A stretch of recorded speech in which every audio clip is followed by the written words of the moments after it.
Bismillahirrahmanirrahim. Allahumma salli ala Muhammad Ali Muhammad.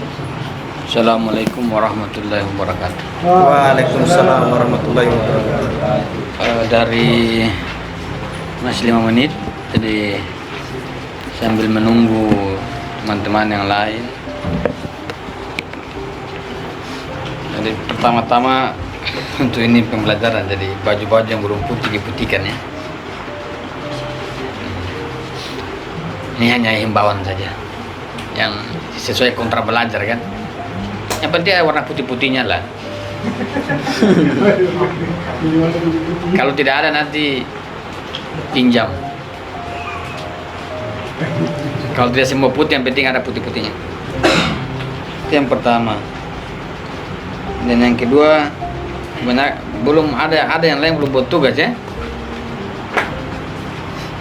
Pembacaan saya tidak begitu banyak dengan yang ada di sini. Nanti beberapa mungkin 50% apa yang buat tugas. Saya mau menghimbau, ini kajian bukan kuliah di kampus ya. Kalau kuliah di kampus kan mau kamu paham atau tidak kan biar saja kan.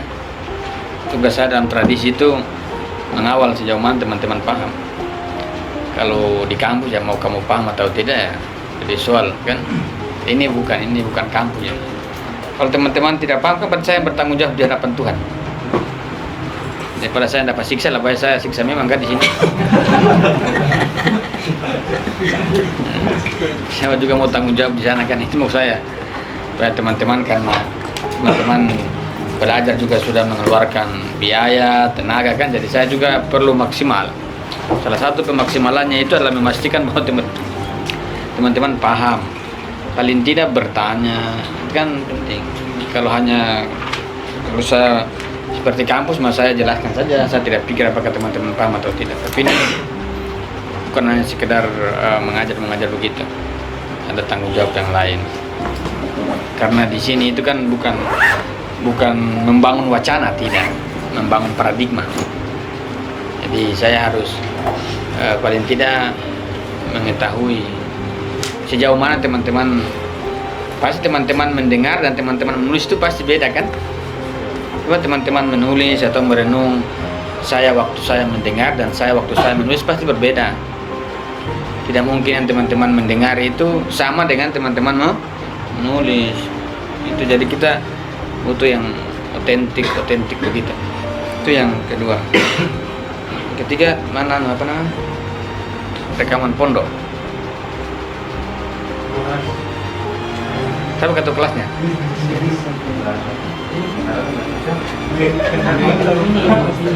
Coba ambil dulu.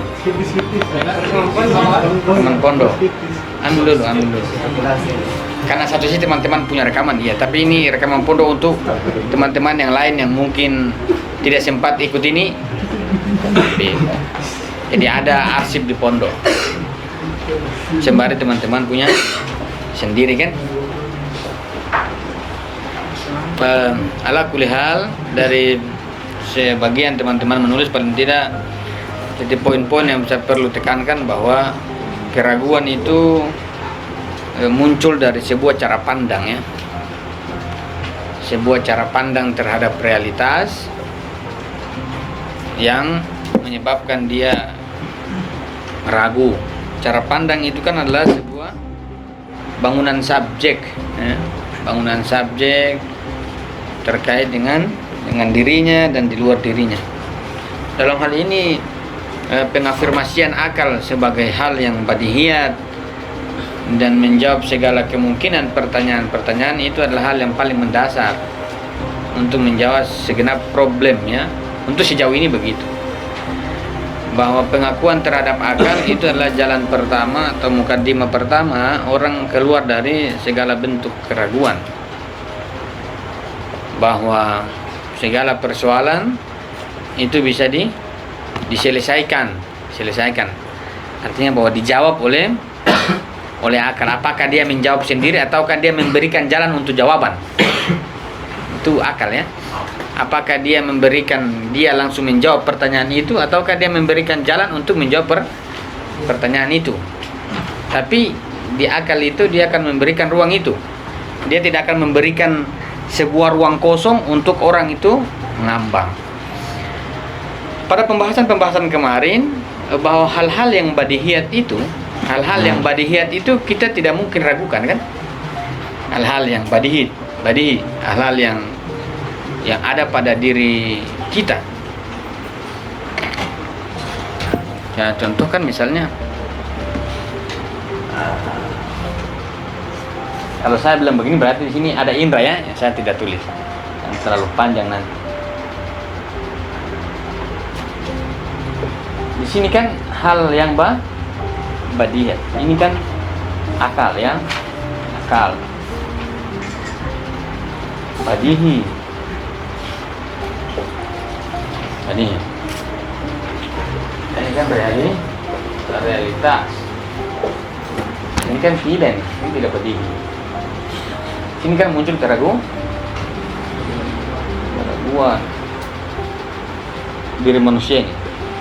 Ini logika, sini logika. Tapi saya kira-kira begitu. Jadi keraguan itu munculnya di sini. Kalau yang ini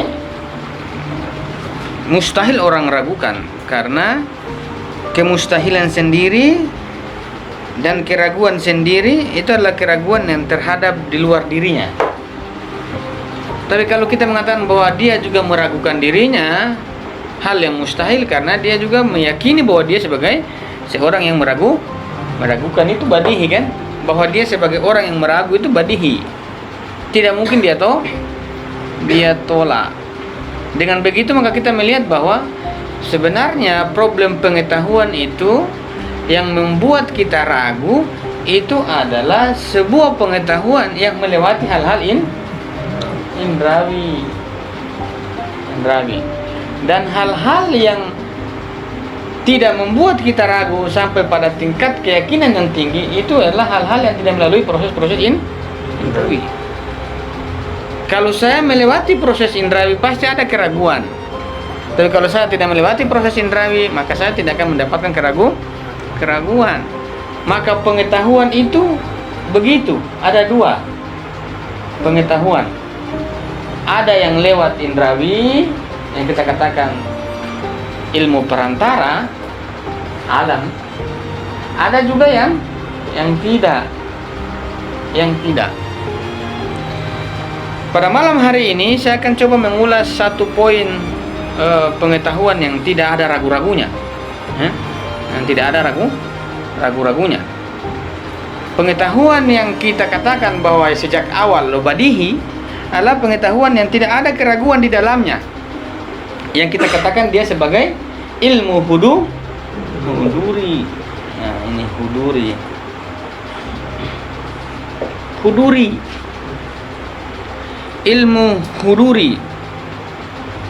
Ilmu huduri itu adalah ilmu yang eksistensi objeknya itu hadir dalam diri manusia. Jadi kalau saya mengatakan bahwa saya lapar, kalau saya lapar, pemahaman saya tentang pahaman lapar itu ada kala tidak sesuai dengan kenyataan kan. Misalnya kita mengkonsepsikan air es, tapi pada realitasnya yang kita konsepsikan air es dengan kenyataan tidaklah sama, tidak sama kan. Di luar dingin, di dalam tidak dingin. Ini kan tidak sesuai. Artinya apa? Di situ kan memunculkan keraguan. Jadi kalau saya mengatakan bahwa realitas es dan konsep es itu berbeda, bahwa konsep es itu tidak dingin, tapi kalau kenyataan es pasti dingin, maka tidak mungkin konsep Tuhan dan kenyataan Tuhan itu sama. Teman-teman mau cari kenyataan atau yang konsep? Jadi selama teman-teman bilang Tuhan, ya selamanya tidak, pasti bukan dia. Analogi sementara kita berpikir tentang kopi itu berbeda dengan Berefek itu. Berefek ya. Berefek. Tidak sesuai kan? Tapi kalau ilmu huduri itu kehadiran. Kehadiran itu bahwa subjek sama dengan objek. Ini tanpa perantara ya. Ilmu huduri itu tanpa perantara. Dia langsung masuk dalam jiwa manusia. Jadi subjek sama dengan objek. Berarti kan? Subjek sama dengan objek. Jadi kalau saya berpikir tentang api, maka api itu sama dengan saya. Kalau kita berpikir di pikiran kita itu mesum, itu kita itu. Karena sapi sama dengan objek. Tidak dapat perantara. Kalau kita duduk begini, aduh, pikiran saya mulai liar. Itu teman-teman itu teman-teman sendiri. Itu asli itu. Tidak ada bilang tidak ada bilang rekayasa, itu asli.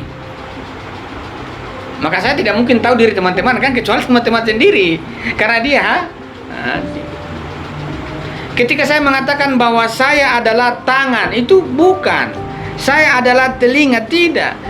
Karena saya dan telinga itu pasti ada indera dan konsep-konsep yang saya bangun kan. Jadi kalau saya mengatakan saya tangan, itu bukan saya pastinya.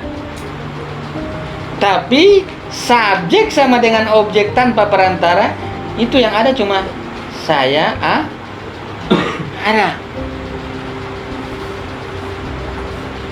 Misalnya, contoh saja ilmu huduri misalnya, teman-teman kalau pergi di ruang yang gelap atau misalnya di kuburan, teman-teman lewat tiba-tiba merinding. Aduh, ada ini. Yang penting ada saja dulu. Waduh, ini merinding ini. Itu pasti ada yang hadir itu ada yang hadir. Teman-teman yang mengatakan, ini ya halusinasi, itu ada yang hadir. Itu benar adanya. Adanya itu benar. Tapi apa itu hal lain, saya belum masuk. Apanya itu lain. Yang penting hadir pada diri manusia itu adanya itu benar. Adanya itu benar. Apa? Itu nanti kita masuk pada pertemuan malam berkaitan dengan ilmu husul yang itu penuh keraguan. Tapi kalau ilmu huduri, ilmu tanpa perantara. Kalau saya dengan teman-teman ini kan ilmu perantara, maka wajar kalau teman-teman tidak paham, kan? Tapi ada ilmu yang lain yang itu tingkat keraguannya 0, dan itu adalah ilmu huduri. Kata Ibnu Arabi atau William Citi, dia baca buku. Tiba-tiba buku baca dia. Bayangkan itu. Yang mana yang paling kuat? Pasti buku baca dia kan? Itu huduri. Nah, kalau saya begini bacanya pusing juga kita memahami. Alamat taba-taba, apa maksudnya ini? Pusing kan? Ada kali tidak paham. Tapi kalau buku yang baca teman-teman, pasti paham semua kan? Karena orang baca buku misalnya begini, dia cuma pengen begini baru dia selesai. Itu namanya huduri. Kehadiran ya. Kehadiran. Jadi kalau orang mengatakan bahwa saya itu ragu, maka secara huduri tidak mungkin. Karena ada yang hadir. Maka tidak mungkin dia ragukan segala sesuatu. Bisa dipahami bahwa dia meragukan hal di luar dirinya, tapi dalam dirinya sendiri tidak mungkin. Karena bagaimana dia bisa mengatakan bahwa dia meragukan segala sesuatu pada saat bersamaan dia tahu bahwa dia ragu? Itu huduri. Jadi kalau ilmu selain ilmu huduri, saya akan mengatakan saya adalah ini, saya adalah ini, saya adalah itu. Tapi kalau ilmu huduri itu adalah ilmu yang eksistensinya hadir dalam diri kita, maka yang hadir itu adalah kita itu sendiri. Huduri ya.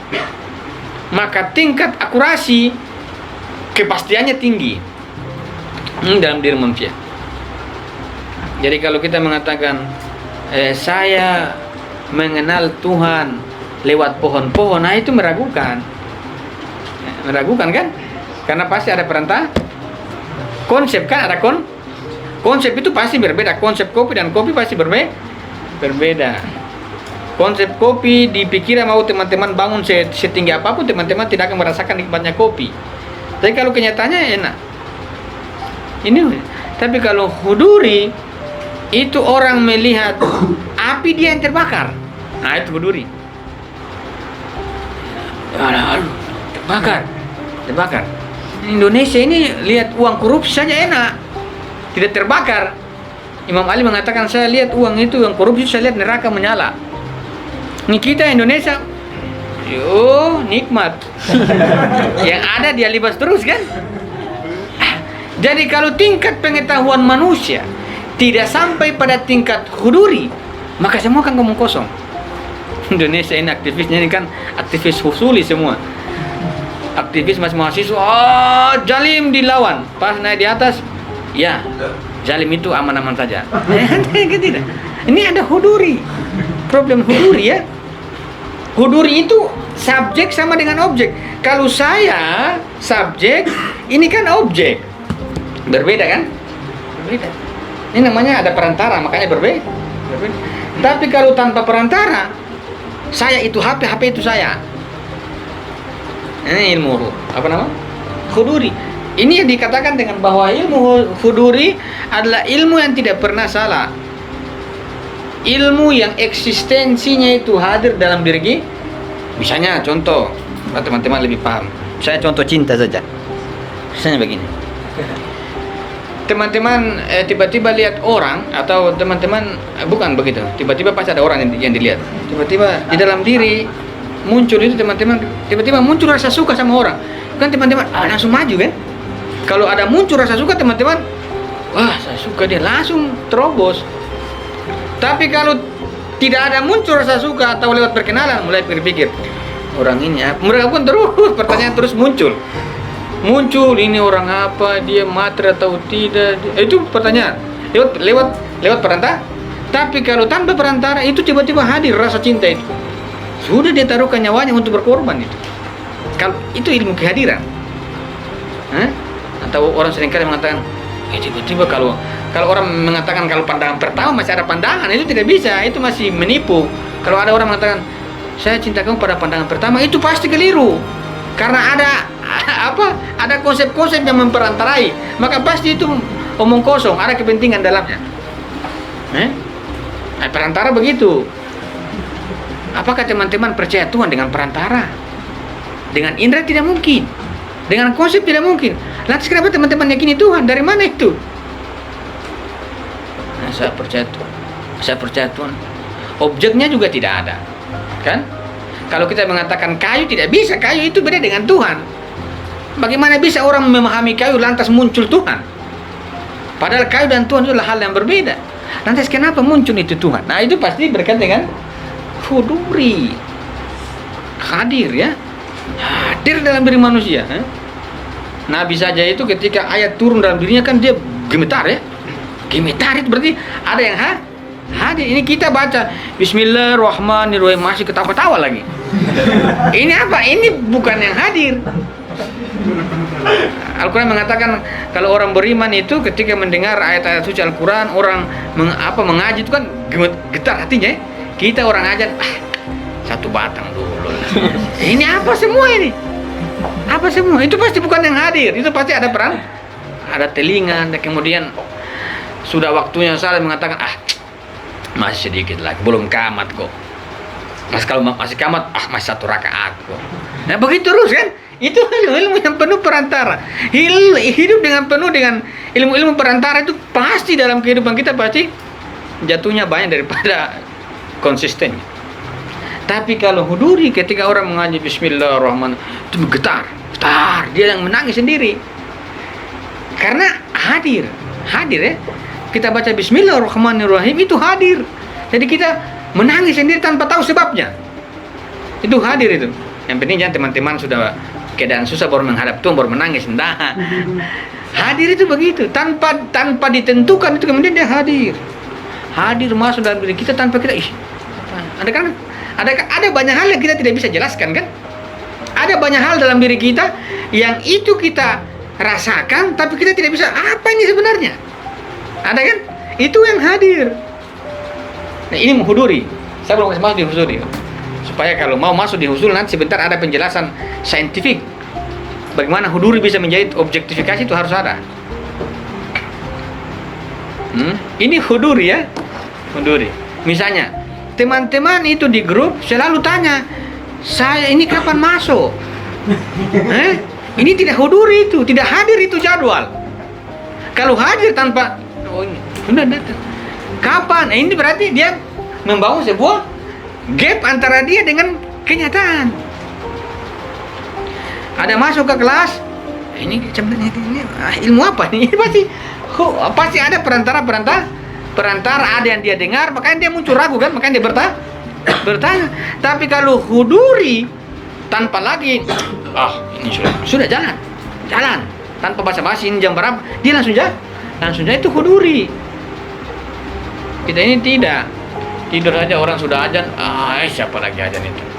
Tidak huduri kan, tidak hadir. Tapi kalau ada sesuatu itu hadir, eksistensi objeknya hadir dalam diri kita, maka itu kita sendiri.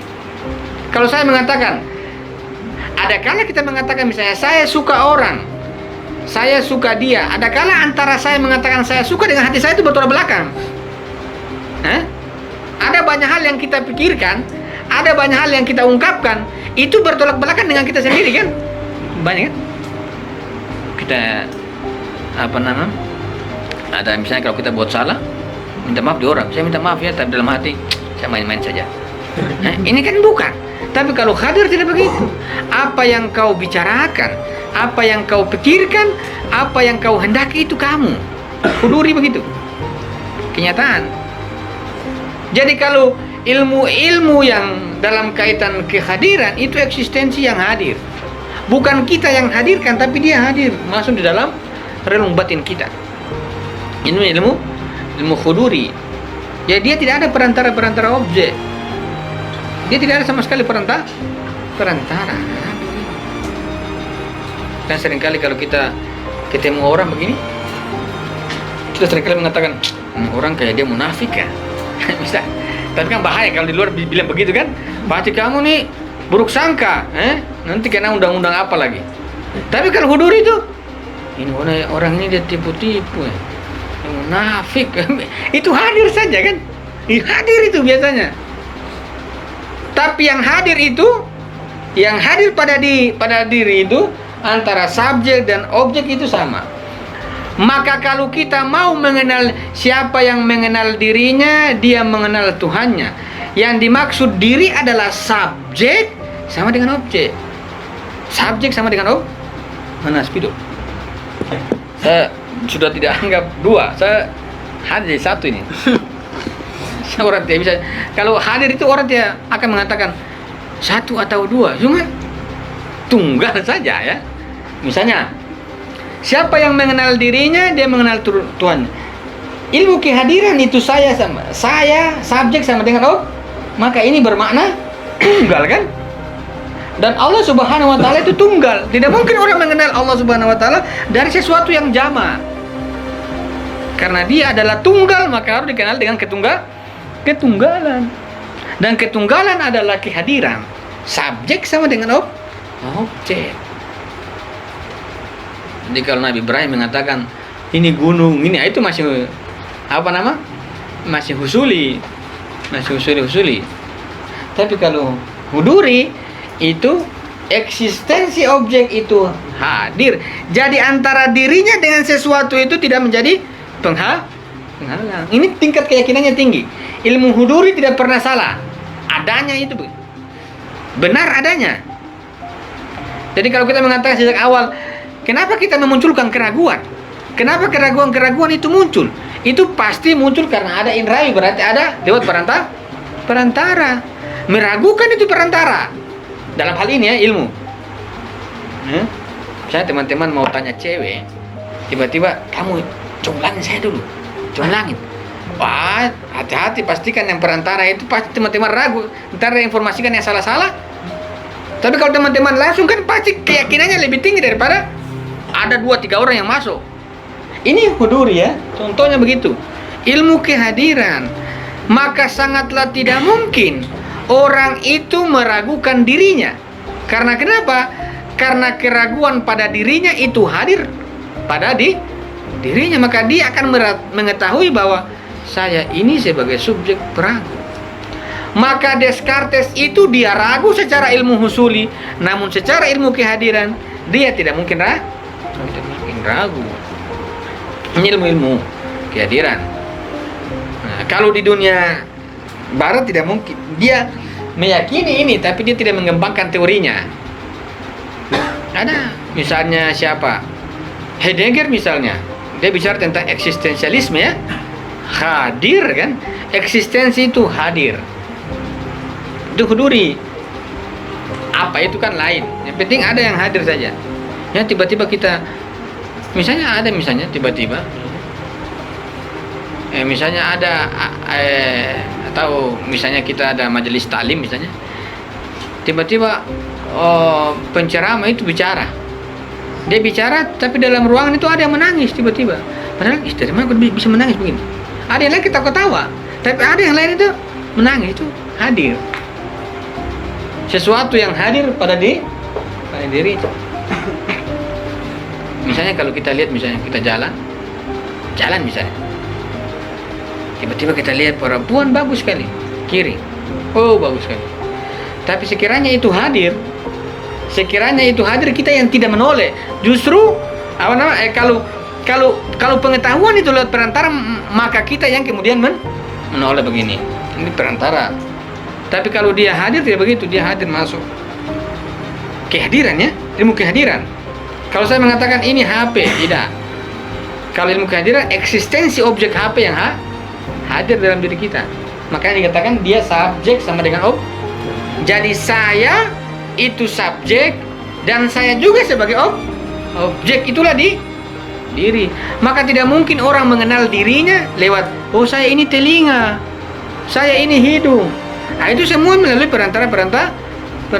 Maka wajar saja karena yang kita mengenal bahwa saya adalah hidung, saya adalah telinga, maka operasi plastik itu jalan terus. Panjangin terus telinganya, dia mulai kasih bagus hidungnya. Itu namanya saya adalah hidung. Tapi kamu sebagai dirimu itu bukan hidung, kamu sebagai dirimu itu bukan wajah, kamu sebagai dirimu itu bukan yang lain kecuali kamu adalah dirimu, dan itu adalah kehadiran. Diri yang hadir. Bagaimana cara kita mengetahui bahwa kita waktu itu, teman-teman dulu tiap hari jam 12 malam misalnya duduk tidur, teman-teman merenung. Nah, itu biasanya kita tahu bahwa kita punya diri. Kalau kita berpikir tentang kejorokan, itu kita sudah itu. Tidak usah tuduh orang, itu kita sudah. Saya punya pertanyaan. Teman-teman tadi dalam satu hari ini kan ada waktu pagi, ya? Ada waktu pagi, ada siang, ada sore, ada malam. Yakin dan percaya dalam urutan waktu itu, teman-teman, pagi itu pasti berbeda, siang itu berbeda, sore itu berbeda, dan malam ini juga berbeda.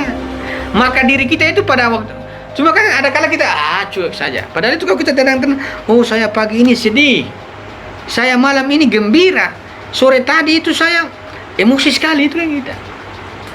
Tanpa itu namanya hal-hal yang hadir. Kan misalnya sebagaimana tadi saya contohkan, misalnya baca buku awal mula pemikiran filsafat, pemikiran seperti juga penciptaan manusia. Apa dimaksud penciptaan manusia? Kita berpikir berat sampai tidak paham. Tapi kalau itu hadir, penciptaan manusia asal, itu hadir. Makanya William Citik itu dia baca buku sampai buku baca dia. Ini kita ini mau minta buku baca kita, buku di rumah juga kosong. Ya kita baca apa? Tidak kan? William Citik itu baca buku sampai buku itu baca dia. Bayangkan buku baca dia. Bagaimana bayangkan nih? Jadi sebenarnya buku yang mana? Buku itu yang mana? Ilmu itu yang mana? Pasti di diri manusia. Kalau saya baca buku kemudian buku baca saya, berarti buku yang belajar di saya, bukan saya belajar di buku. Kenapa kita ini lupa diri? Objek kehadiran. Ini filsafat Islam punya khas di sini. Di terakhir baru dikembangkan nih, tapi ini pengantar aja. Bahwa ilmu itu yang tidak ragu-ragu yang ini. Kalau teman-teman ragu berarti ada yang ilmu yang tidak ada. Tidak sampai-sampai. Ini ya, ragu. Huduri. Jadi kalau kita tiap hari ragu, kemungkinan besar permasalahannya di huduri. Permasalahan di huduri kita. Kalau huduri kita itu bagus, oh itu kualitasnya juga tinggi ya. Kualitasnya juga tinggi. Misalnya Sachiko Morata, penulis buku The Tao of Islam misalnya.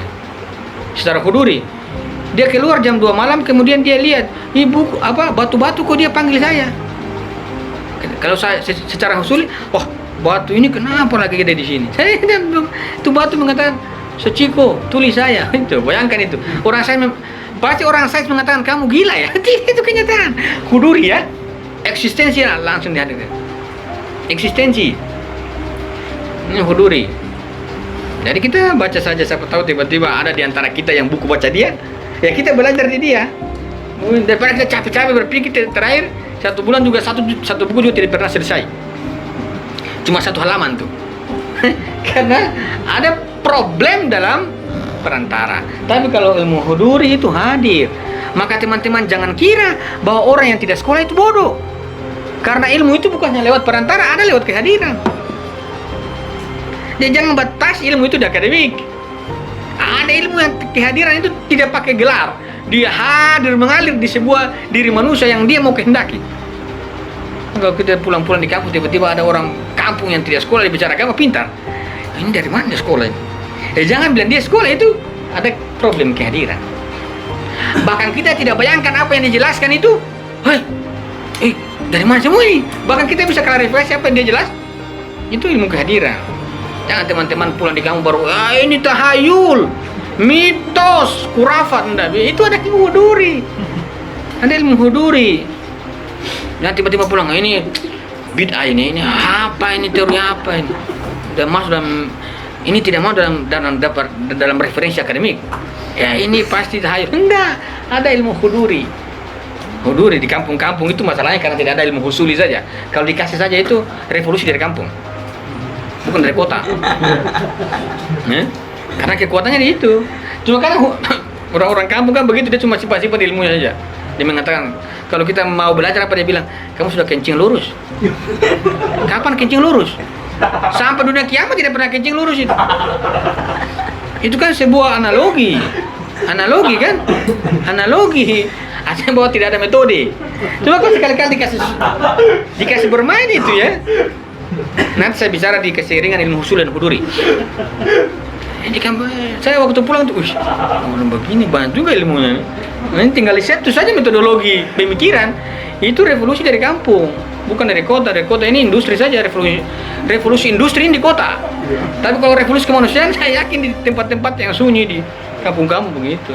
Karena dia bicara ilmu usul, ilmu yang tidak ada salahnya. Kalau di kampus, ilmu yang banyak salahnya. Karena dia penelitian perantara.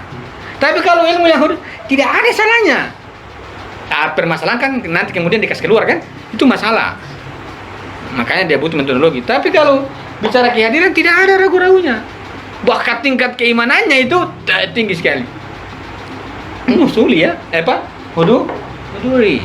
Bahwa subjek sama dengan objek. Kita mengatakan bahwa berbuat buruk itu tidak bisa, tapi kita tiap hari berbuat buruk. Berarti antara buruk dengan kita itu masih berjarak. Tapi kalau ilmu huduri, buruk dengan kita itu sudah menyatu. Maka ketika orang mengatakan pencuri, korupsi itu buruk, kita yang terbakar. Itu kira-kira huduri begitu analoginya. Kita ini lihat orang kasih uang sogok 500.000, tidak, sedikit, tolak. 1 juta, sedikit. Dia naik lagi, 10 juta, aduh, sedikit. Masih. Tiba-tiba dia kasih 1 miliar. Ini yang saya cari.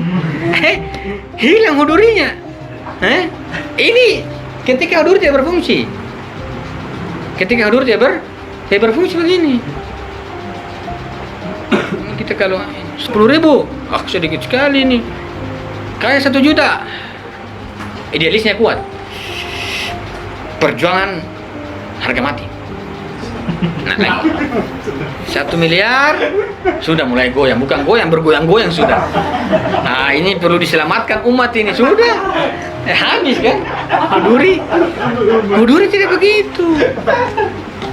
Huduri itu dalam teori huduri, kalau ditarik dalam teori-teori sosial, ketika dia melihat orang jalan yang dia lihat itu semua binatang sana. Jadi kenapa harus negosiasi dengan binatang-binatang? Kapan binatang pernah bernegosiasi? Lawan saja terus-terus. Tapi ini kita melawan, bahaya.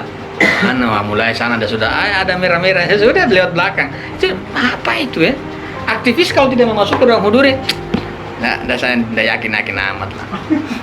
Penting tua 2 kali habis itu sudah bubar. Perjuangan mengawal KPK sampai sekarang sudah lanjut lagi. Apa itu semua? Huduri tidak berfungsi ya. Artinya huduri tidak hidup. Ada huduri yang ilmu yang tidak pernah salah. Ilmu yang kalau dia datang itu betul-betul dia datang itu kita. Subjek sama dengan tidak pernah salah. Kalau saya mengatakan saya berpikir tentang api, itu pasti api yang saya pikirkan tidak sesuai dengan kenyataan. Tapi kalau api itu hadir dalam diri saya, maka saya yang dia panas ya, panas. Jadi kalau orang mengatakan bahwa api itu membakar di luar, tapi yang saya pikirkan tentang api itu kan tidak membakar. Tapi kalau eksistensi api itu hadir, maka panasnya api di luar sama dengan saya, panasnya di dalam. Maka tidak mungkin kalau ada api di jalan kita tidak mungkin baiknya pasti kita hindari. Misalnya kita dalam kos-kosan kita misalnya kotor misalnya. Tapi karena kita bilang kotor itu baik, ya. Tapi kalau kotor itu hadir di dalam diri kita, maka di mana kita ketemu hal-hal yang jorok, yang kotor, pasti kita bertindak. Oh, ini kotor, dibuang. Kita tidak lihat kotor, tugasnya siapa itu? Oh, ini piketnya siapa itu, berarti bukan yang hadir. Kalau Imam Khomeini, lantaran dia kalau mau sholat zuhur 2 jam sebelum sholat zuhur dia sudah mandi pakai parfum, kemudian dia tunggu itu sholat. Kita tidak, lewat 3 jam bahkan mengganti di puasa. Ini tidak lagi 2 jam sholat zuhur dia mulai mandi pakai parfum, kemudian dia berzikir mengaji untuk menyambut zuhur. Kita tidak. Masih banyak ini 2 jam ini, masih bisa bermain game dulunya. Masih bisa, sudah masih bisa terus sampai lewat. Yang ada bisa terlambat kan? Itu perhatikan, huduri itu ilmu yang tidak pernah salah. Kenapa sejak awal kita mengatakan bahwa ada hal yang badihi? Hal yang badihi kan ada hal yang hadir. Hal yang hadir. Dia tidak, artinya bahwa kebenarannya tidak membutuhkan dalil. Cukup kita iya ada.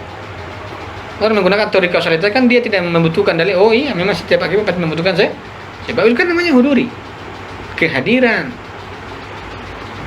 Jadi kalau ada orang yang sampai jatuh pada sebuah skeptisisme, sofisme, keraguan itu secara ilmu huduri tidak mungkin.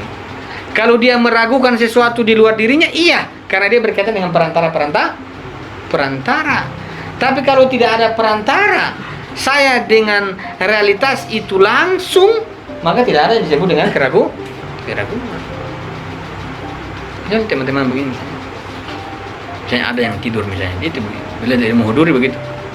Jadi kalau orang belajar ilmu huduri itu sambil tidur. Ini perhatikan, ilmu huduri begitu ya, hadir. Ada yang hadir. Apakah teman-teman belajar di sini dari luar kota? Apakah ilmu itu hadir ataukah bagaimana? Kalau orang yang ilmunya itu tidak hadir, berarti ya 1 minggu semulai malas. Nah, itu berarti dia lewat perantara. Tapi kalau dia konsisten itu ada yang hadir. Ini ada yang sudah sakit ini. Kalau ilmu hadir mau sakit juga dia berangkat.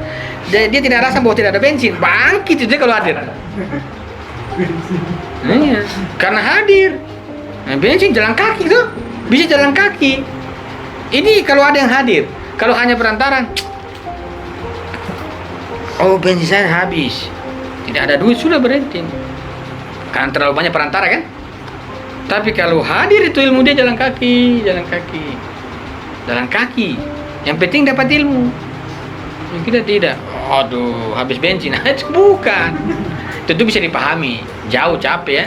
Tapi kalau ilmu itu hadir, tidak ada alasan untuk maju. Tapi kalau banyak alasan pasti.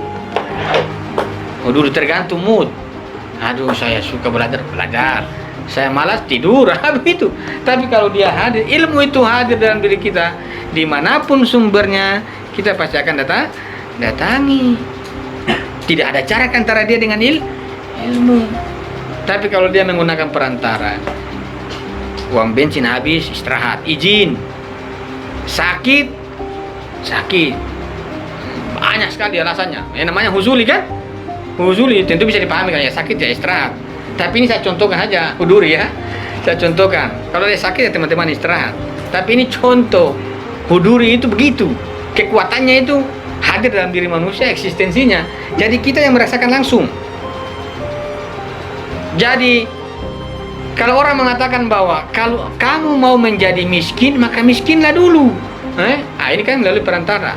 Tapi apakah kita harus mengetahui orang miskin harus jadi miskin? Tidak harus. Itu namanya ilmu huduri. Misalnya ada garam, ya, ada garam misalnya. Ada garam. Ini garam. Ada kemudian mengatakan, iya, kamu harus makan garam baru kamu tahu garam. Tanpa harus makan garam itu juga sudah bisa mengetahui garam karena ada yang hadir. Ini huduri. Karena realitas itu yang hadir dalam diri manusia. Diri manusia apapun itu. Apalagi ketuhanan hadir lebih dahsyat. Kenapa kita begitu tidak hadir? Ini nanti kenapa? Apakah dalam kehidupan kita setiap hari itu Allah mengatakan dia hadir setiap hari, setiap detik. Setiap detik itu dia terus hadir. Karena ketika dia tidak hadir satu detik, maka semua alam semesta hancur. Rahmat dia itu mengalir setiap saat. Ketika terputus semua itu hancur. Tapi sekarang kan belum hancur-hancur, berarti dia terus hadir. Kenapa teman-teman tidak menyadari apa yang hadir setiap hari? Teman-teman lihat, ini baca buku, contoh saja. Tapi pulang baca buku. Ini contoh saja, contoh. Pada tingkatan apa atau pada struktur mana itu hal lain. Yang penting ada basis struktur ini dalam epistemologi. Islam itu ada huduri dan husuli. Husuli ini begini. Jadi kalau orang mengatakan berfilsafat itu kafir, ini filsafat dalam ilmu mana? Ini huduri kok. Jangan-jangan kamu kafir karena banyak sekali itu hijab perantara di kamu dan orang lain, makanya pikiranmu kafir terus. Tapi kalau langsung tidak ada bahasa itu.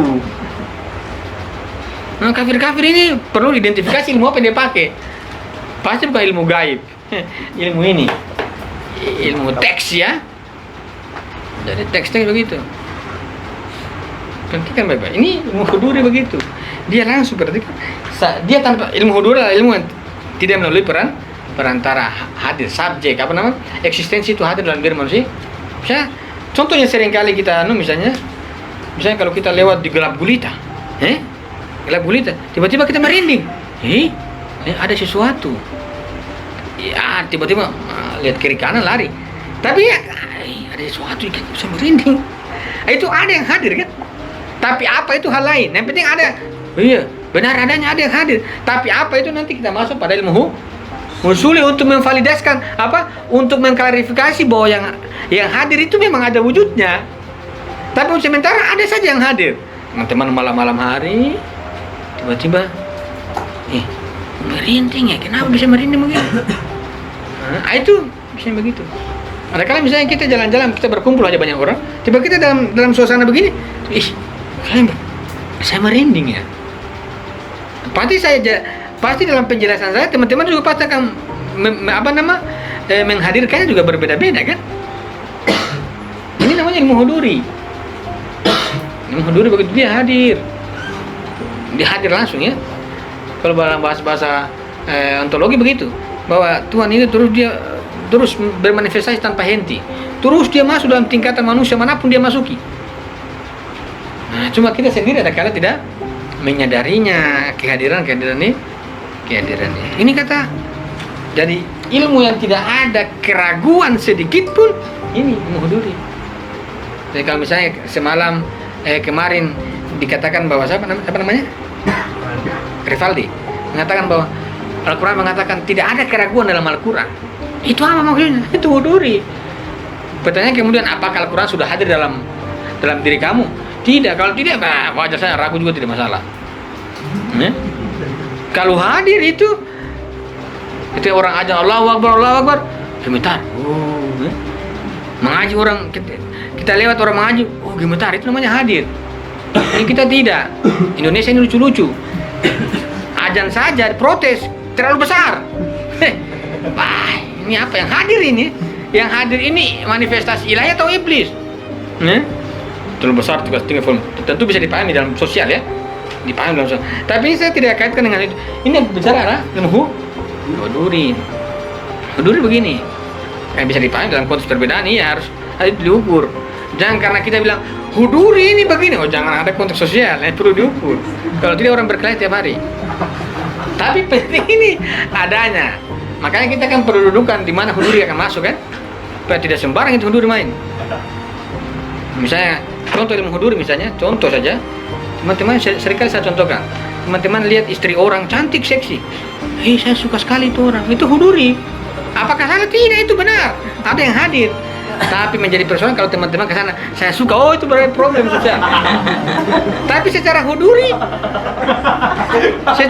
begitu. Ada datang ibu-ibu misalnya, janda misalnya, seksi misalnya, seksinya, nikmat sekali misalnya. Itu tidak salah, itu benar. Tapi jangan bilang, Mbak, bahaya. Itu akan bersinggungan dengan, makanya harus membutuhkan ilmu husuli dulu. Tapi sementara begini dulu, teman-teman keluar sebentar jalan di Malioboro, nikmatnya. Jangan bilang salah ya. Itu kita ilmu huduri tidak ada benar salah. Ilmu huduri tidak ada yang disebut dengan proposisi subjek predikat. Ilmu huduri itu cuma subjek sama dengan predikat, predikat sama dengan subjek. Jadi kalau ilmu husuli subjek predikat benar salah. Tapi kalau ilmu huduri tidak ada yang salah, cuma benar toh. Ilmu huduri itu. Naik motor, aduh, ciknya ini orang. Tidak masalah naik motor, tapi harus. Itu namanya huduri. Kalau ada suka perempuan orang atau suka siapapun itu, sebagai sebuah huduri bisa dimaklumi. Tapi menjadi soal kalau ada tarikan-tarikannya keluar. Tapi pasti akan bencana. Yang masalah kita ini huduri yang tidak dikontrol. Tapi ada sumber dari huduri itu menarik. Karena dia tidak pernah mengalami yang disebut dengan kesalahan. Itu benar adanya hadir. Benar adanya itu.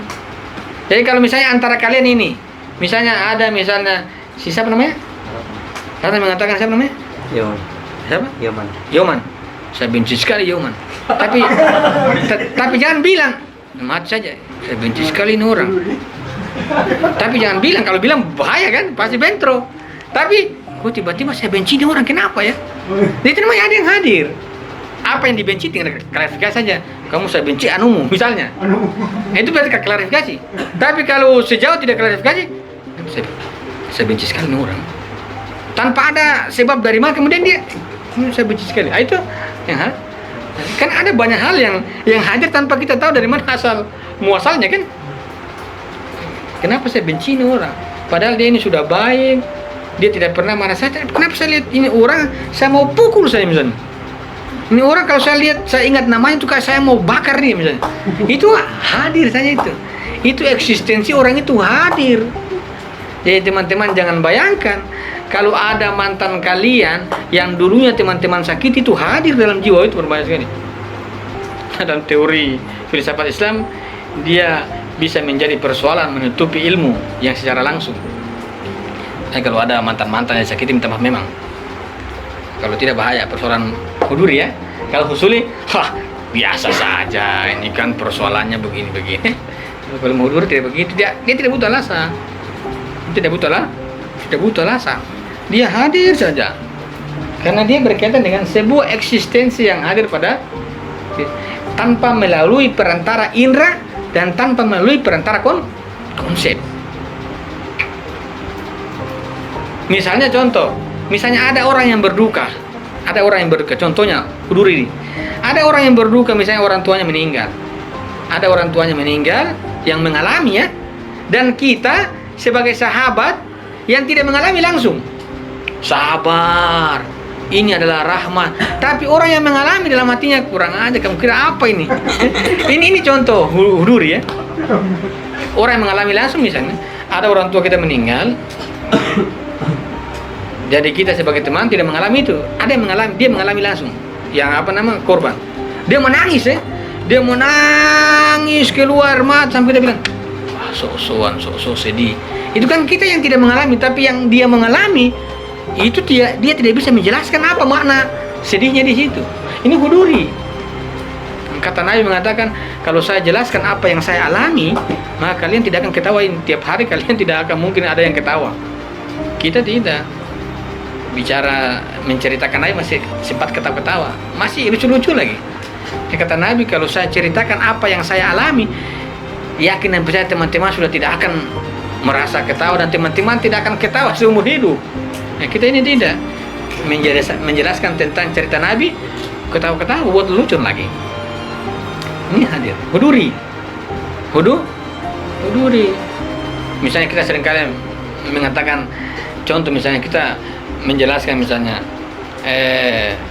Ainun dan Habibi, kita menjelaskan kisah mereka ya, menjelaskan Ainun dan Habibi ini begini. Kita menjelaskan Ainun dan Habibi tidak pernah merasa sedih. Tapi kalau Habibi menjelaskan Ainun, dia menangis. Tapi kalau kita menjelaskan Ainun, biasa-biasa saja. Tapi kalau Habibi menjelaskan Ainun, itu Habibi menangis. Itu bedanya antara melalui perantara dan tidak. Ainun itu hadir pada diri Habibi, maka memisahkan Ainun dan Habibi itu sama halnya membunuh salah satunya. Tapi kalau kita terpisah juga tidak masalah lah, tidak berdampak, masih banyak yang lain. Nah, itu kan contoh begitu ya. Contoh kasus begitu. Ini namanya ilmu huduri. Dia tidak melalui perantara, sama indra juga tidak hadir. Misalnya teman-teman bisa mimpi misalnya ya.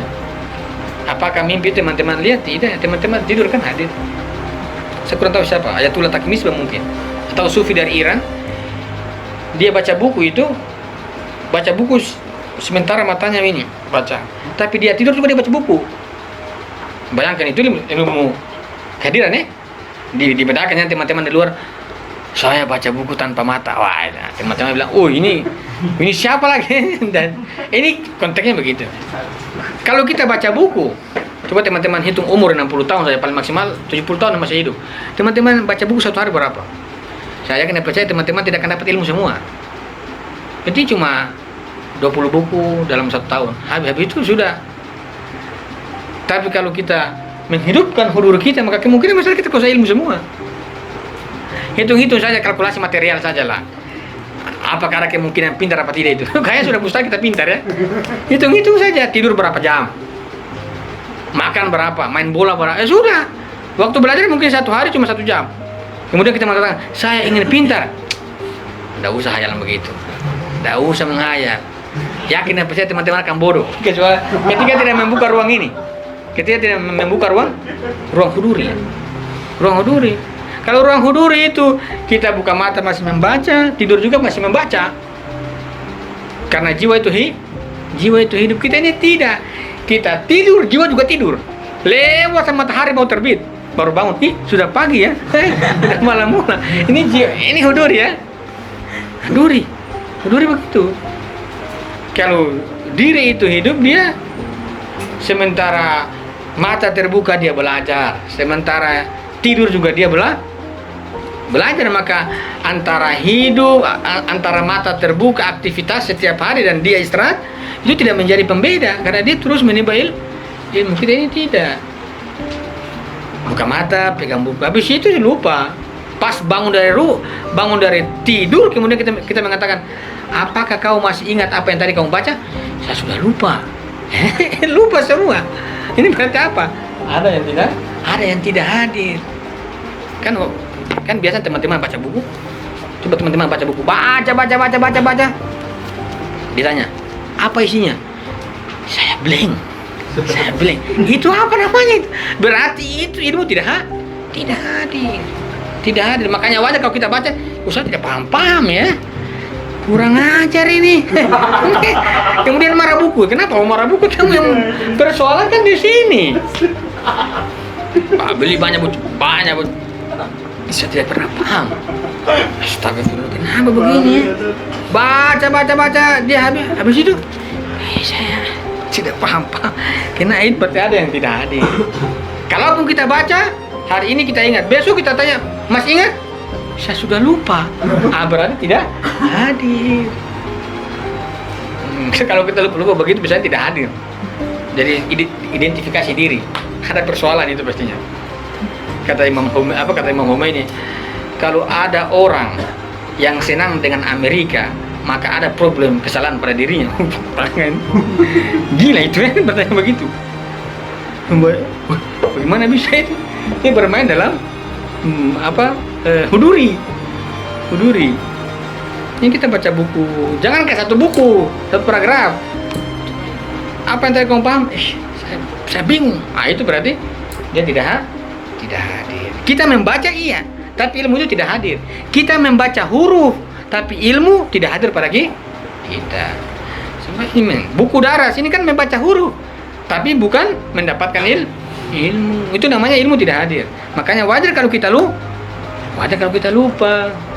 Kalau saya tanya, apakah teman-teman masih ingat mata kuliah semester 1? Lupa sudah. Lantas teman-teman berhayal mau jadi ahli, belajar ulang lagi kan? Ini kalau sudah belajar ulang, umur juga sudah begini ya, pasti habis. Itu makanya ada sebuah keilmuan dalam filsafat Islam, ada ilmu hudur. Ini yang tidak mengalami yang disebut dengan kesalahan sedikit pun. Dia adalah benar adanya dalam diri manusia, hadir. Eksistensi itu yang hadir. Kalau saya mengatakan gelas ini yang saya tahu kacanya kan, depannya. Tapi kalau huduri itu eksistensi keseluruhan itu hadir. Tapi kalau pengetahuan lewat perantara pasti akan mengetahui bagian-bagian. Kalau bagian-bagian maka ada sebagian yang kita tidak ketahui, ada sebagian yang kita paham. Tapi kalau huduri itu eksistensinya hadir semua secara totalitas. Maka tidak ada ruang yang tidak kita ketahui. Kira-kira huduri. Ada pertanyaan? Misalnya begini. Bagi teman-teman kopi itu nikmat, tapi bagi teman-teman kopi itu apa? Yoman. Apa namanya? Yoman. Siapa? Kopi itu apa? Iya, maksudnya dalam pikiran kamu itu apa kopi? Ya, nikmat lah. Nikmat. Tapi nikmat dia kan dia tidak berefek. Tapi saya huduri. Contohnya begitu. Dia bilang nikmat, tapi saya nikmat itu apa? Nikmat dia masih nikmat itu apa? Tapi saya sudah tahu nikmat itu ada pahitnya. Pahitnya juga bergradasi kan begitu. Itu namanya huduri ya, hadir. Kita alami langsung. Bahasa lain huduri itu kita yang alami langsung. Kita alami langsung. Nabi Ibrahim mengatakan api yang dipakai membakar dia. Secara konsepsi kita mengatakan bahwa api itu membakar. Kata Nabi Ibrahim, api itu sebagai taman-taman surga. Makin ditambah apinya makin dia senang. Karena taman-taman surga huduri itu. Kalau kita jangankan itu, macis saja getarnya tinggi. Jadi kalau itu, ini kira-kira bedanya.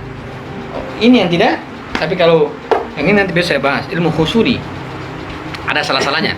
Tapi kalau huduri begitu, kita yang mengalami langsung. Contoh saja, kopi ini bagi Yoman ya, Yaman saya kira. Yoman itu nikmat. Tapi kopi yang hadir itu apa yang kau bahasakan? Nikmat itu adalah lewat perantara. Tapi kalau yang hadir itu tidak bisa dibahasakan. Apa itu? Saya mungkin menjelaskan. Ketika menjelaskan ada lewat perantara maka kalau penjelasan pasti mereduksi. Maka kalau orang yang mengalami langsung dia diam-diam saja. Apa itu? Diam. Bertindak saja dia. Kalau orang mengatakan saya bertemu Tuhan kemudian dia jelaskan Tuhan. Kalau dia mengalami Tuhan, Tuhan itu apa? Dia bisu ya. Dia mengalami langsung. Ketika dia menjelaskan mereduksi. Maka ini kan penjelasannya Ayatullah Taqi Misbah bahwa ini adalah hasil huduri yang tereduksi karena dia jelaskan. Tapi ada menurut dia filsafat daras, bagi dia ada segudang yang dia tidak ungkap rahasianya. Tapi kita maka ini pasti ada tereduksi. Huduri begitu. Kalau Allah Subhanahu wa taala dia tidak punya fisik, dia bukan bagian per bagian, maka bagaimana kita bisa memahaminya? Pasti dia yang hadir. Dia yang hadir. Bukan sosok kita yang mencari dia yang hadir. Saya bertemu Tuhan. Apa itu bertemu? Dia yang hadir. Diam-diam saja hadir. Kalau dia bagaimana kalau dia hadir sih? Kayak misalnya kita duduk-duduk malaman tiba-tiba Jokowi. Assalamualaikum. Jokowi. Coba teman-teman tahan itu. Usahakan 3 hari jangan bicara bahwa ada Jokowi datang di kos. Teman-teman tahan. Derita ya. Mati. Aduh, saya mau cerita sama siapa nih? Nabi itu wahyu turun itu dia gemetar tampun. Dia harus ceritakan. Kalau dia tidak keluarkan, maaf, makanya tulis saya tidak mampu. Maka kalau ada yang hadir kita tidak mampu ceritakan. Tapi masalahnya cerita itu harus membutuhkan ilmu itu. Ini hadir, mengalami langsung. Orang yang mengalami langsung, makanya dalam dunia barat seringkali yang dipahami sebagai sebuah pengalaman itu pengalaman indrawi, usuli. Tapi ada pengalaman ini yang hadir langsung. Bagaimana itu yang hadir langsung? Apakah wahai Descartes, ide yang kamu tidak bisa jelaskan itu, apakah itu bukan hadir langsung? Pasti hadir. Maka Tuhan-Tuhan yang di barat pasti Tuhan-Tuhan yang huduri. Tapi bisa dipahami. Ini temannya hadir. Kita yang mengalami langsung. Kita langsung dengan dia. Tidak ada pakai jejak-jejak. Langsung begitu. Manis, langsung. Pahit, langsung. Semua itu langsung. Eksistensi itu hadir dalam diri kita. Yang tidak pernah salah ya. Tidak pernah salah. Sejauh itu pengetahuan huduri begitu. Kalau teman-teman mau mengulas itu baca di buku-buku yang model-model tasawuf, tapi ini pengantar saja bahwa ada ilmu yang ini. Epistemologi ya tentu kita mulai dari yang salah-salah dulu, ragu-ragu dulu. Nanti kita melihat bagaimana petanya selanjutnya. Tapi kira-kira ilmu huduri ada ini yang tidak pernah salah, yang tidak pernah ragu ini. Karena kalau kita mengatakan gelas pasti besok pecah, ragu kan? Kalau dia hadir, eksistensinya hadir. Ini eksistensinya hadir di kita. Masuk kita yang mengalami langsung. Kalau misalnya ini hadir di Yoman. Ini hadir di Yoman. Dan ini juga hadir di saya. Maka saya dengan dia tidak butuh penjelasan. Oke, goyang kepala saja. Konek kan? Tapi kalau yang ada yang tidak hadir, kenapa bisa begitu? Baik sudah berbusa-busa kita jelaskan. Tapi kalau ini hadir di dia, ini juga hadir di dia, ini juga hadir. Sudah. Sip, lanjutkan. Misalnya begitu ya. Contohnya begitu, menghuduri. Makanya kata siapa lupa namanya, tidak mungkin hanya wali yang mengetahui wali. Tidak ada bilang ada wali, ini kamu wali. Kamu bukan wali, tunjuk wali. Dari mana teorinya? Kemudian ada tentu baik-baik saja. Kemudian ada pemilihan sufi terkenal dunia, tidak bisa begitu. Sufi itu bukan predikasi sertifikat ijazah kamu sufi, tidak ada begitu. Dalam teori hudur tidak bisa begitu. Tapi kita bisa paham dalam kebutuhan sosial. Tapi itu bagaimana bisa?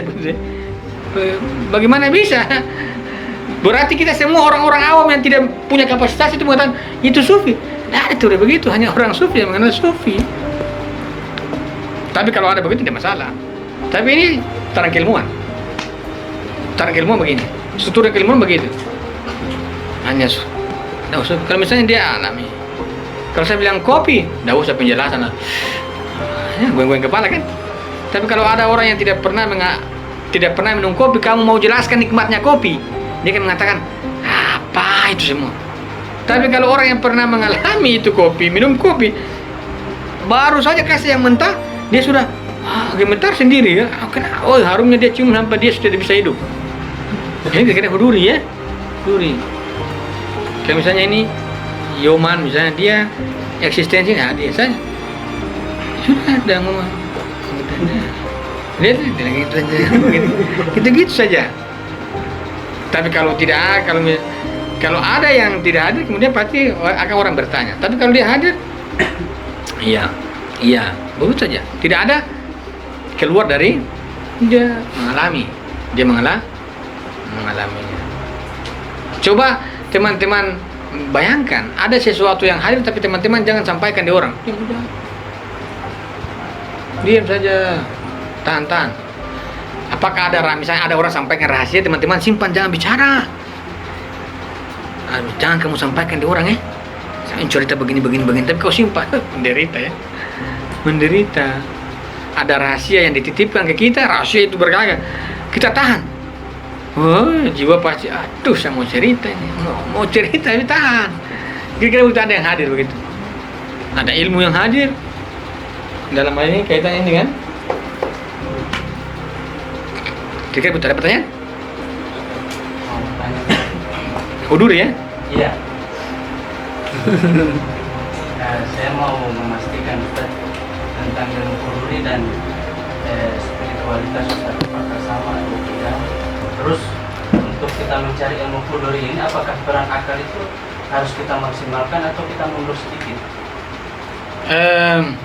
Karena di Al-Quran kan saya baca terjemahan itu, saya juga kan di situ agak kaget juga Ustaz. Masalah kaget. Kita disuruh mempercayai hal yang gaib. Kalau secara huduri, apakah gaib hadir di dalam diri kamu? Secara huduri, saya pakai huduri ini. Apakah hadir. Kalau baca Al-Quran itu Ustaz, itu kan kamu baca huruf-huruf terjemahan, tapi bukan yang gaib yang hadir. Itu kan terjemahan huruf gaib, bukan gaib yang asli itu. Contoh gaib, baca. Ini kan huruf gaib ya, gaib. Apa menurut kamu gaib? Yang abstrak kan? Itu kan hadir. Ada berarti bukan itu. Terus berarti peran akal Belum ya. Yang penting huduri begini saja. Huduri tuh hadir. Saya belum kaitkan dua itu, makanya yang begini huduri tuh begini. Ada. Begitu ya. Tapi kan ada yang hadir kan waktu itu. Itu benar, saya tidak mengatakan Bapak itu benar atau tidak. Yang penting itu ada yang mengalami itu. Ya udah begitu ya. Teman-teman ke kubur misalnya. Wah nih. Itu tahan saja. Huduri begitu ya. Itu ilmu huduri begitu. Jangan bilang salah benar. Baca terjemahan atau apa, itu yang harus begitu. Di mana akal? Jangan. Yang penting mungkin dulu. Iya, ada.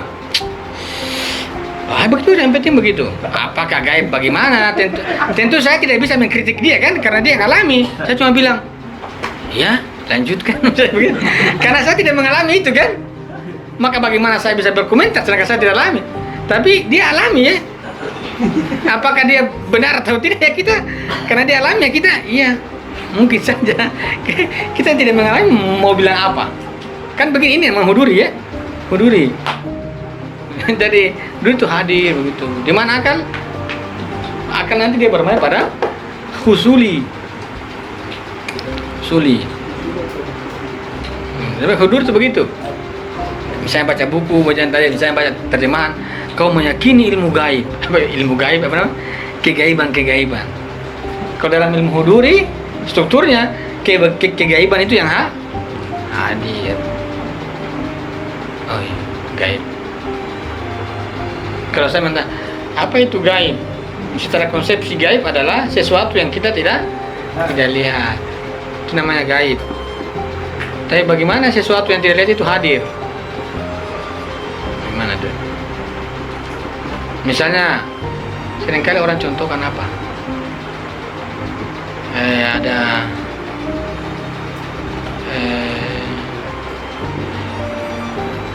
ada misalnya kayak buah misalnya lemon jeruk begitu, dia kan asam ya, mereka ada yang misalnya asam. Kalau ini asam, ya, kita ini asam. Tapi kalau orang yang makan dia tidak asam, itu kira-kira begitu. Nah, contoh-contoh dari huduri. Di mana kan tahu? Yang dulu bawa yang penting hudur saja. Hadir, dia. Bagaimana hadirnya? Yang penting itu hadir. Ada kuat lemah di situ. Apa itu kan pembahasan gradasi. Tapi saya tidak bahas itu. Yang penting ada itu hadir. Saya tidak bilang salah benar ya. Yang penting itu hadir saja begitu. Hadir saja. Hadir saja. Pegang. Saya juga. Saya ada bingung gitu. Iya, huduri. Iya. Jangan kamu kasih masuk di huduri, ntar kamu bingung. Huduri itu begitu terima-terima. Disuruh tuntut semaunya gitu loh. Lihatnya dia sesuai haknya. Siapa namanya? Agus Dari? dari Malang. Jadi yang dipaparkan oleh Ustaz banyak contoh, saya juga seperti bingung juga contoh. Makanya kebingungan karena saya mendengar dan maka saya bertanya untuk mengungkapkan secara mulut. Nah, saya pakai sesuai keduri yang saya mengadakan. Jadi yang saya tangkap dalam buku itu dari penjelasan, jadi ada keterkaitan ataupun hukum kausalitas yang artinya sebab akibat, di mana sebab akibat kedatangan dari konsep yang di luar dan terus akibatnya bernafas apa tadi. Jadi kurang di situ dan Iya. Lanjut. yang saya ragukan tadi kan ada satu contoh itu yang masalah gaib itu, misalnya ada suatu kedatangan atau kita rasionalkan bisa dilihat oleh indera itu, tapi kita merasakan merinding, tapi itu dirasakan oleh indera praba. Dan ada juga tadi yang kita contohkan juga yang misalnya sebab itu apa, subjek dan objek, dan terus itu saya ada dan itu atasnya tunggal, dan kita dipaksa dan itu ada penjelasan tadi itu tunggal itu kan Tuhan yang tidak bisa, itu sesuai haknya. Berarti Tuhan itu hadir secara misalnya hadir, berarti kita sesuai haknya dan tidak memerlukan perantara yang lain-lain. Karena saya mengucap ini kan karena perantara, tidak ketahuan apakah begitu bagaimana. Iya, namanya Pak hudur itu begitu. Hadir langsung, tidak ada perantara. Perantara ini maksudnya tidak perantara konsep dan indra. Huduri begitu. Kalau kita mengatakan ada kausalitas, berarti itu kita menggunakan penjelasan fenomena. Kalau ini kausalitas, enggak ada begitu karena kita yang alami. Kita yang alami. Sedangkan kausalitas sebagai sebuah penjelasan, tapi kausalitas sebagai sebuah pengalaman berbeda itu. Sebagai sebuah penjelasan setiap akibat membutuhkan. Nah, tapi kausalitas yang kamu alami, apakah perlu dijelaskan? Oh, terjadi, kan? Terjadi juga ini. Oh, ini ada sebab, ada akibat. Itu kan penjelasan kita menarik. Tapi secara kehadiran terjadi ya, gerak antara jiwa saya dengan gerak tangan. Nah, itu kan satu kan. Jadi kalau menjelaskan harus menggunakan kausalitas. Tapi kalau huduri, kok badan saya bergerak, kenapa jiwa saya berkehendak? Nah, itu namanya hudur. Kita yang rasakan kan dalam jiwa itu berkehendak. Sekarang misalnya siapa namanya Agus, bahwa sekarang Agus tahu sekarang kondisi diri Agus itu seperti apa, Agus tahu. Sekarang kira-kira apa yang dialami dalam diri sementara ini? Yang dialami. Iya, dia maksud nah, yang penting itu dialami kan? Iya. Itu dia. Bagaimana itu hal lain, yang penting begitu dia bimbang-bimbang saja. Saya tidak mau identifikasi apa faktornya. Saya tidak mau identifikasi apa persoalannya, apa sebabnya. Karena itu part identifikasi. Begitu saja, bimbang. Sudah, nikmati saja itu kebimbangan. Misalnya begitu contoh. Huduri begitu. Jadi kalau bilang Tuhan misalnya itu dia yang hadir. Dia yang hadir. Dia yang hadir. Bukan kita yang kesana, tapi dia yang hadir. Kalau kita ke sana berarti itu bukan kehadiran, dia yang hadir. Misalnya contoh Yoman misalnya kosnya, kemudian saya yang datangi dia, itu namanya hadir. kehadiran. Kalau Yoman ke rumah saya berarti Yoman yang hadir. Kehadiran itu datang. Dia datangi kita. Kita yang mengalami menyaksikan, mengalami langsung.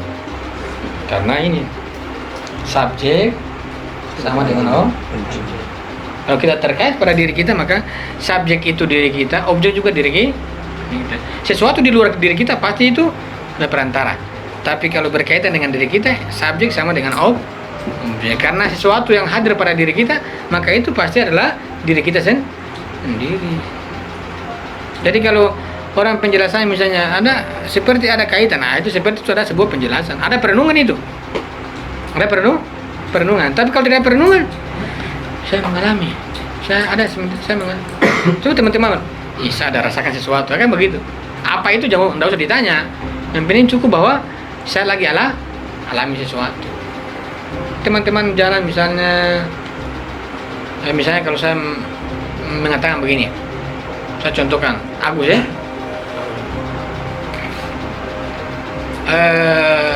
Di UGM itu ada kamar mayat.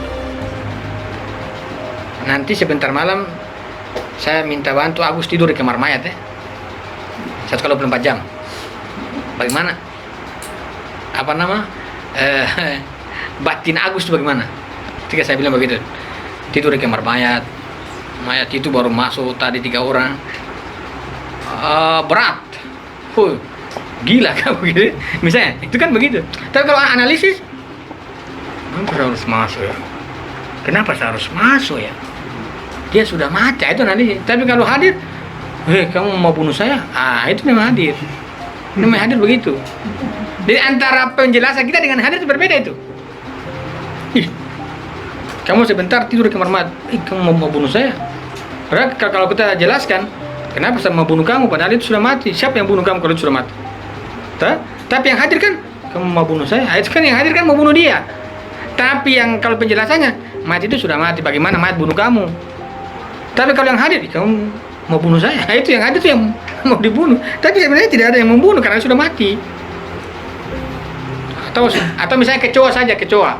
Siapa yang tahu kecoa itu? Kecoa. Itu kalau ada yang tahu kecoa, kita bilang kecoa, sebut namanya saya kecoa, dia teriak-teriak.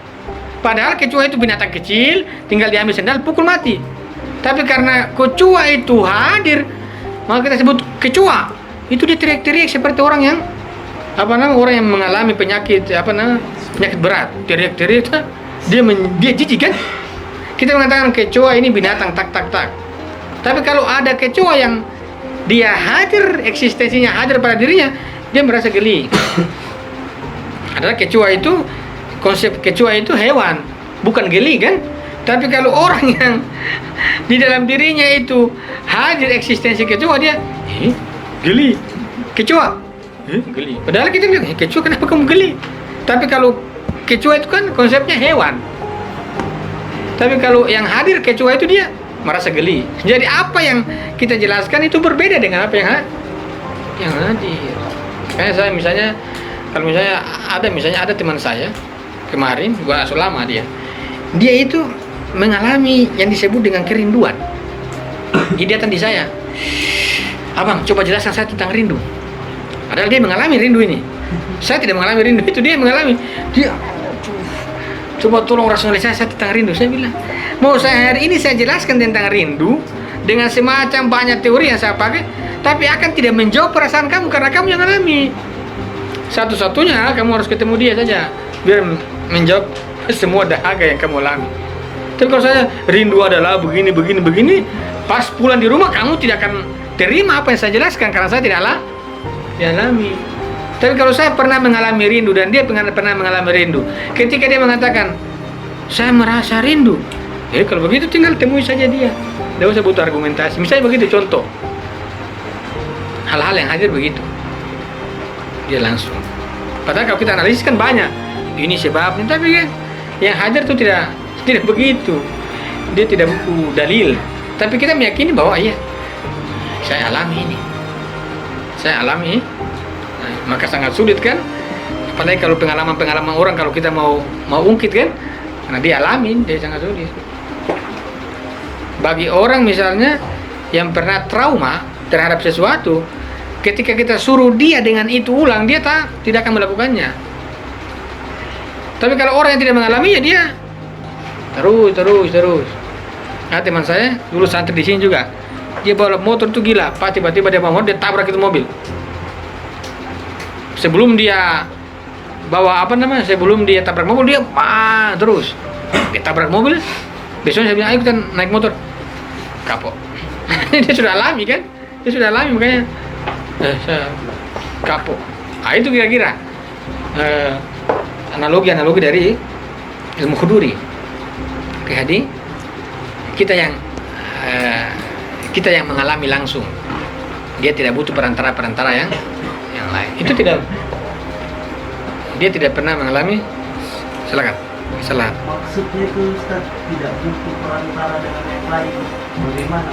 Karena sejauh ini saya dengar dari Ustaz, semua adalah hasil dari hubungan antara pengalaman pribadi seseorang. Misal saya tanpa memakan garam, saya tahu rasa garam. Misalnya atau yang lain, misal saya disuruh sama Ustaz untuk menjaga kamar mayat, itu hadir pada diri saya itu kengerian. Tapi tentu kengerian ini tidak akan saya pahami sebagai satu konsep yang eksis pada diri saya kalau sebenarnya saya tidak mengalami kengerian yang lain-lain. Oleh karena itu, apakah benar ilmu huduri itu bergantung pada pengalaman pribadi? Nah, jangan analisis contoh ya. Saya membawa contoh ini untuk memaksudkan apa yang saya maksud ilmu huduri. Memang ada ketakutan yang kita alami. Ada ketakutan.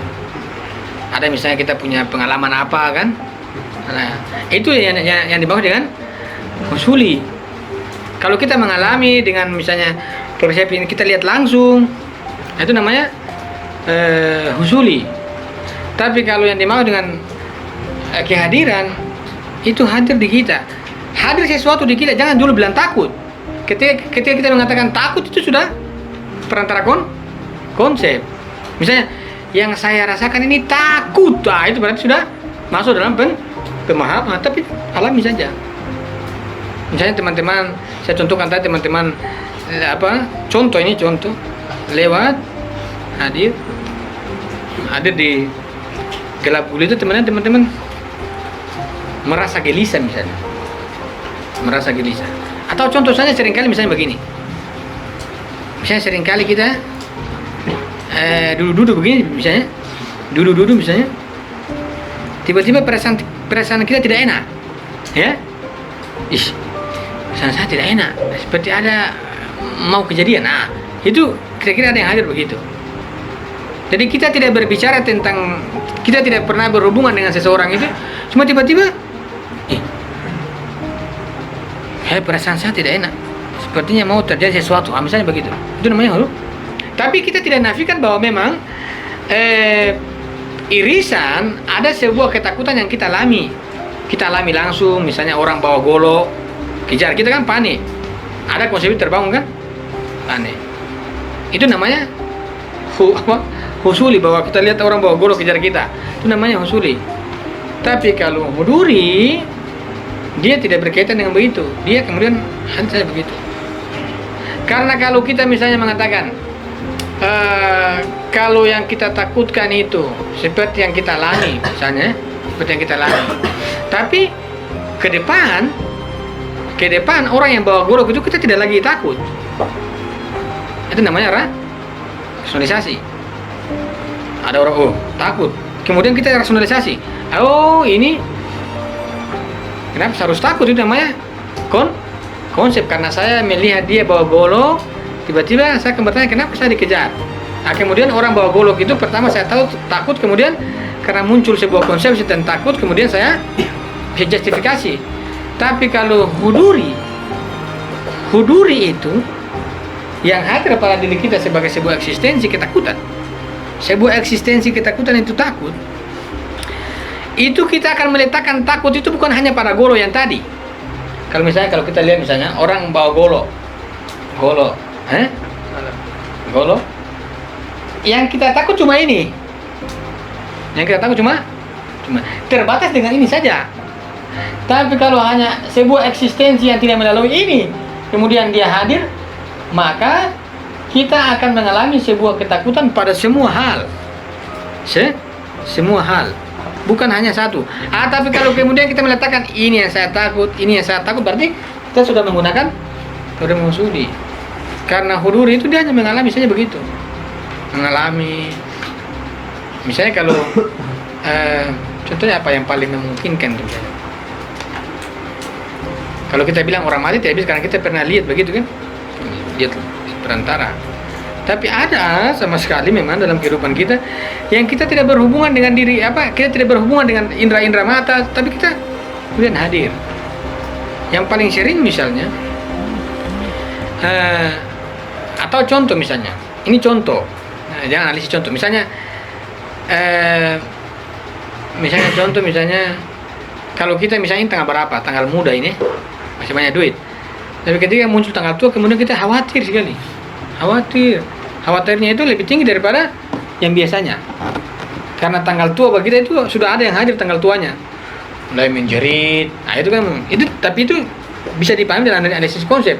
Tapi yang saya maksudkan sebagai sebuah kejadian adalah eksistensi yang hadir secara langsung, tanpa melalui perantara-perantara indera, tanpa melalui perantara-perantara dia langsung hadir dalam jiwa manusia, dia langsung hadir. Contoh itu, atau misalnya seringkali misalnya mimpi saja, misalnya ya, mimpi itu kan kita tidak lihat secara indrawi, tapi kalau kita tidur semua indera kan tidak berfungsi ya, kemudian hadir, kita mimpi misalnya anjing kejar-kejar kita, besoknya kita capek, anjing kejar-kejar kita atau babi dalam mimpi, ngos-ngosan, ini kenapa? Itu kira-kira begitu. Huduri itu begitu, dia hadir begitu. Analoginya misalnya mimpi. Tapi ada juga huduri yang hadir sementara kita hidup, sementara kita aktivitas begini. Contohnya misalnya contoh kita lihat orang misalnya, misalnya kita contoh saja, dia kasih kita misalnya pulpen, ya, ini kan kita lihat. Tapi orang yang kasih pulpen ini kan kita bilang pasti baik. Tapi seringkali orang memberikan kita sesuatu, kita mengatakan, dia munafik. Biasanya begitu. Ada yang hadir itu, bahwa apa yang dia berikan itu seringkali tidak sesuai, bahwa ada yang hadir dalam diri kita itu berbeda. Tapi kalau lewat indrawi, ketika orang memberikan kita buku, duit, kita akan mengatakan dia baik. Ya, namanya orang memberikan pasti baik. Tapi seringkali apa yang diberikan ke kita mengatakan, dia ini kayaknya, ini bukan maksudnya, ini hadir begitu. Kalau bahasa seringkali ada bagus tadi yang posting Hardian posting tadi misalnya begini, dia mengatakan begini. Itu saya lupa siapa nama pahlawan itu, dia kutip dari mana, dia mengatakan ada hal yang besar yang itu tidak mungkin dilakukan oleh musuh, tapi itu bisa dilakukan secara hebat oleh sahabatmu. Itu maksudnya apa itu? Lebih kejam kan sahabat daripada musuh. Kalau kita tidak dengan kehadiran itu bisa tidak terungkap yang dibalik di dalam itu. Akhirnya begitu. Yang kehadiran itu yang paling tersembunyi hadir. Jadi kita lihat misalnya orang senyum-senyum kan kita seringkali mengatakan dia cuma menipu, misalnya begitu. Kita lihat dia senyum sekali, tapi seringkali kita mengatakan, kok ini orang tidak ikhlas. Itu kira-kira begitu, kehadiran begitu. Kalau yang lewat perantara kan dia senyum kan, dia senyum. Misalnya teman-teman lihat misalnya kalau di bagus yang mana yang orang jual rokok itu, kalau di tempat-tempat ramai itu loh, jual atau dia sering rokok, dia sering kayak kasihan ini orang, padahal dia menawarkan rokok yang sales seringkali. Kasihan dia pakai make up yang cantik-cantik, seksi tentu kita bilang seksi. Kasihan dia tertindas. Misalnya begitu. Padahal dia happy ya. Indra kita bilang, dia kalau secara indrawi, dia happy sekali, dia bahagia sekali. Tapi seringkali orang ini tertindas. Misalnya begitu, itu huduri.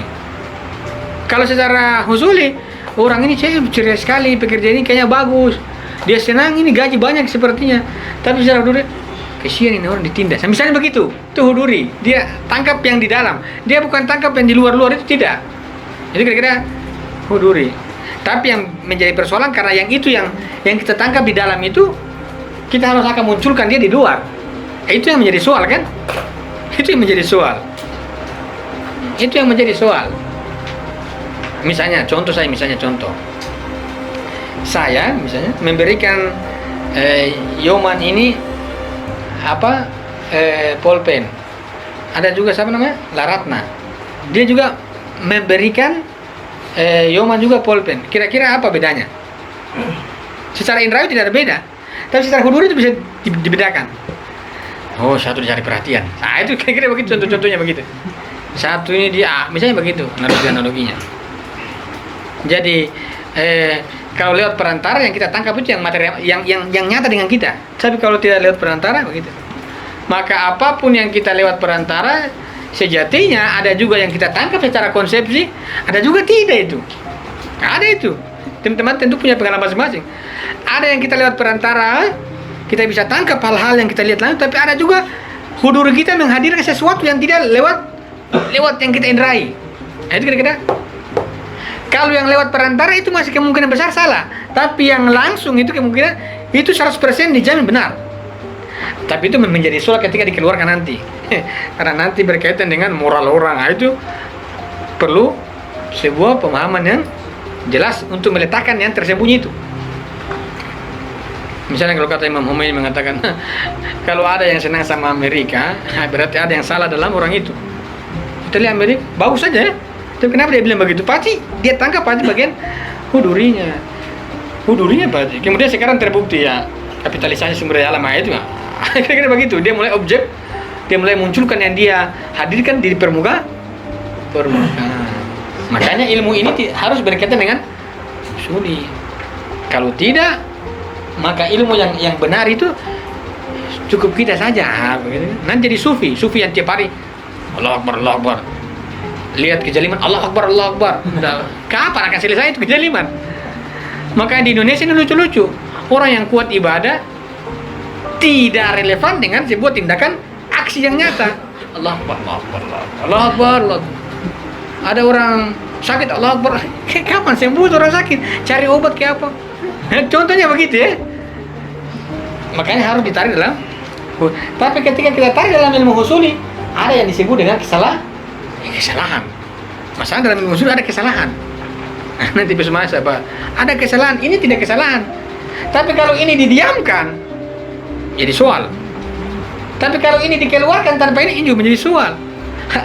Tapi kalau ketika dikeluarkan beririsan dengan ini juga menjadi soal karena dia titik pun kesalahan.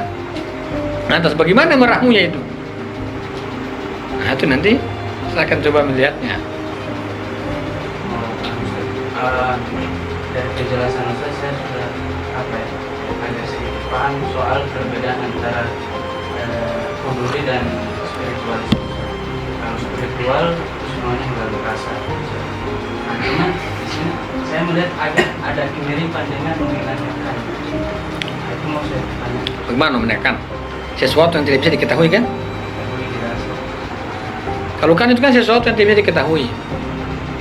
Apa yang tidak bisa diketahui dari itu? Kira-kira apa kan maksud itu apa? Nomena itulah sesuatu yang tidak bisa kira-kira apa yang tidak bisa diketahui sama kan itu? Apa yang tidak bisa diketahui? Nanti saya jawab nanti di pertemuan 25. Saya tekankan itu. Itu isu pertama saya, cuma saya tidak singgung. Memang itu yang saya mau letakkan isu yang paling di akhir.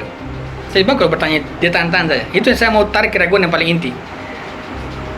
Begitu. Tapi begini dulu. Saya akan jelaskan dulu husuli udah supaya nanti pada puncaknya ada daya tahan. Ada benteng supaya dia tembus. Jadi kalau saya banting sekarang teman-teman bisa berkepanjangan. Pelan-pelan dulu.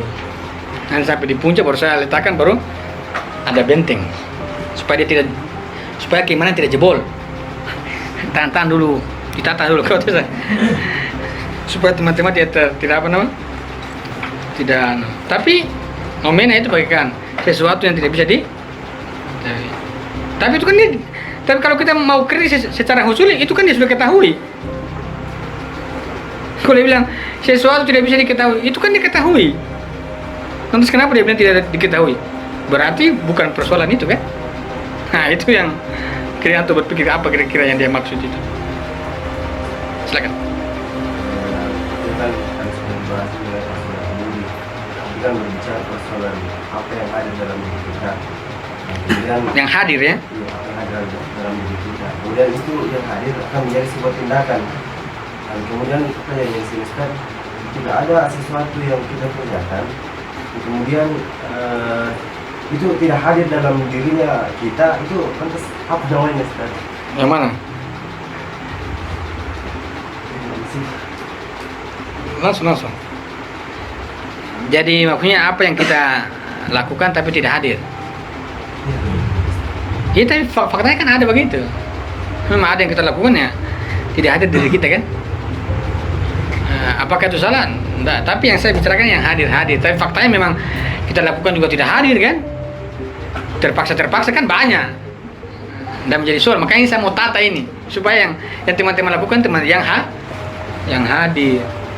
Supaya apa yang kalian lakukan dengan kalian sendiri tidak menjadi gap kan. Supaya tidak ada munafik di antara kita lah, bahasa kasarnya begitu. Bukan jangan. Kenapa bisa dibuka? Apa yang hadir bagi dia? Jangan tanya apa. Kira-kira panas bagi dia apa yang hadir? Kenapa? Yang hadir saja, yang hadir. Kalau kita kan panas itu pengap ya, tapi kan sudah ada ini. Mas kenapa dia pasti? Anda kira-kira bagaimana? Kira-kira begitu, itu hadir begitu. Ilmu hadir begitu. Tapi kalau ada tindakan manusia yang tidak hadir, ya ada. Tapi yang kita mau cari kan ini. Jadi saya belum kaitkan dengan tindakan. Ini masih ilmu yang pengetahuan hadir pada diri kita. Kalau tindakan kan lain. Tapi ini saya kaitkan bahwa eksistensi realitas itu hadir dalam diri kita. Bahwa eksistensi itu yang hadir pada diri kita karena tidak ada perantara. Makanya dia langsung aja, eksistensi itu langsung. Jadi eksistensi itu dengan kita langsung. Makanya dikatakan subjek sama dengan objek. Paling tidak diri kita. Siapa yang tahu bahwa diri kita? Sebenarnya cuma kita sendiri kan? Saya yang tahu sekarang saya lagi apa, itu saya yang tahu. Sekarang saya bicara begini, tapi sekarang ada yang muncul itu. Itu saya yang tahu. Nah, tapi saya bicara kan begini. Tapi ada yang muncul. Ada yang muncul. Bahkan tadi yang saya jelaskan, itu saya pikirkan di rumah, yang saya pikir yang saya renungkan di rumah, itu yang saya sampaikan, itu beberapa analisis yang barusan muncul. Yang saya tidak pikirkan di rumah. Tapi ada yang saya pikirkan di rumah, beberapa hal yang saya tidak uraikan. Kira-kira udur itu begitu. Uduri ya, hadir saja, hadir begitu. Misalnya kalau ada orang tua telepon, Assalamualaikum. Kalau ketika orang bilang Assalamualaikum, apa dipikirin teman-teman yang hadir? Kiriman. Dan siapa tahu mungkin ada kabar bilang pulang kan? Tidak, kiriman. Padahal dia kan begitu. Dia cepat sekali tangkap, hadir tak hadir. Oh hadir. Ayo. Tapi kalau terkait tindakan, ada fakta itu ada. Tapi saya belum tarik di situ. Tapi ini saya maksudnya baru ada ilmu yang tidak pernah salah. Itu ilmu kehadiran. Apapun itu kehadirannya. Karena masalahnya yang bisa identifikasi hadir atau tidak itu diri kita sendiri, bukan orang lain. Kalau orang lain ya terkait dengan dirinya, tapi bukan dengan saya. Yang bisa identifikasi cuma saya sendiri. Kriterianya adalah kriteria di diri. Ini kehadiran ya. Dia tidak melalui perantara. Ada pertanyaan? Kehadirannya nanti malam saya bahas yang husuli, ilmu yang lewat konsep. Intinya bahwa saya mau petakan dulu dua ini supaya kita mau masuk lewat mana kan. Kuduri itu tidak. Misalnya saya teman-teman sholat contoh, Allahu Akbar. Setelah salat apa yang teman-teman dapatkan? Apa yang hadir? Apa yang hadir itu? Biasa saja. Begitu. Bagaimana bisa tidak ada yang hadir? Setelah sholat, saya capek tobat. Begitu. Misalnya ada begitu contoh. Apa yang hadir? Misalnya, saya baca misalnya. Siapa nama? Yoman.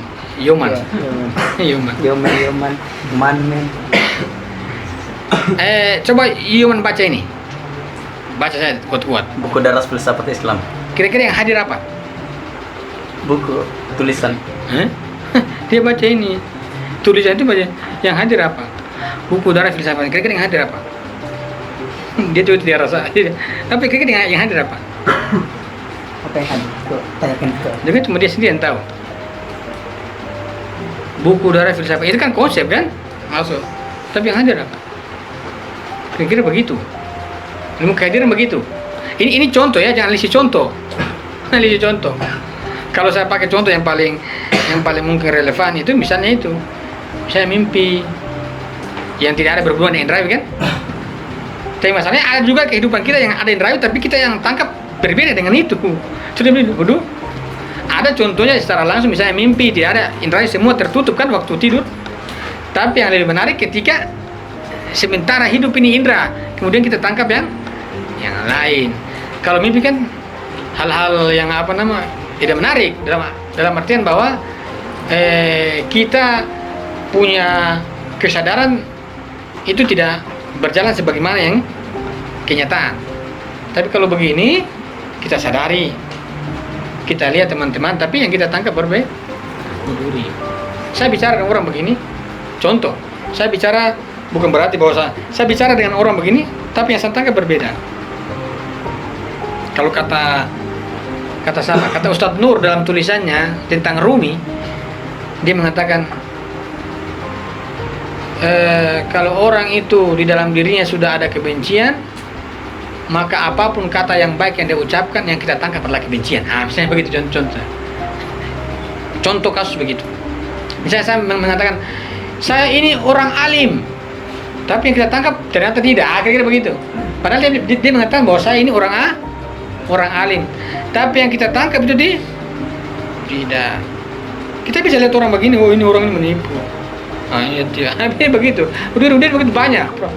Tapi kan kita tidak langsung mengatakan kamu menipu, nggak bisa begitu. Pasti nanti dia bilang penyebaran nama baik. Itu kan berbahaya. Kira-kira itu gambaran besarnya ya. Gambaran besarnya. Yang saya mau bilang bahwa ini tidak pernah salah ilmu ini.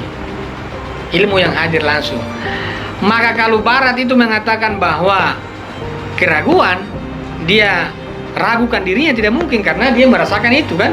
Yang dia alami kan keraguan. Kalau dia alami sebagai sebuah keraguan, berarti dia yakin bahwa ada dirinya ya sebagai orang yang meragu. Kalau dia meragukan yang di luar, tidak masalah. Tapi dia tidak mungkin meragukan dirinya karena keraguan itu hadir di mana dirinya. Ketika keraguan itu hadir dalam dirinya, maka dengan serta-merta bahwa dia mengetahui itu, dia merasakan saya ragu.